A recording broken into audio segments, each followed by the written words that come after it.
بسم اللہ الرحمن الرحیم۔ وہ کون سی صورت ہے کہ حروف جارہ اسم ہو جاتے ہیں؟ کلمے کی 3 قسمیں ہیں: اسم، فعل، حرف۔ اسم الگ ہے اور حرف الگ ہے۔ اسم اور حرف میں تغایر ہے، لیکن ایک ایسی صورت ہے کہ حروف جارہ جو کہ اصل کے اعتبار سے حروف ہیں وہ اسم بن جاتے ہیں، بطور اسم استعمال ہوتے ہیں۔ وہ صورت یہ ہے کہ جب حرف جر من، حرف جر علا یا حرف جر عن پر داخل ہو۔ من بھی حرف جر ہے، علا بھی حرف جر ہے اور عن بھی حرف جر ہے۔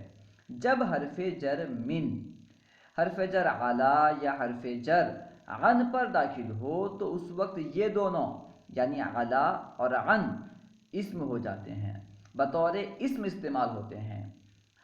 علا فوق کے معنی میں استعمال ہوتا ہے، یعنی اوپر کے معنی میں استعمال ہوتا ہے، اور عن جانب کے معنی میں استعمال ہوتا ہے۔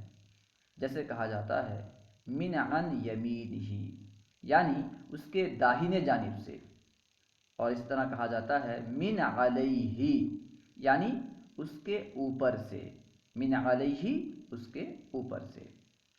جب حرف جر من، حرف جر علا یا عن پر داخل ہو تو اس وقت یہ دونوں یعنی علا اور عن بطور اسم استعمال ہوتے ہیں۔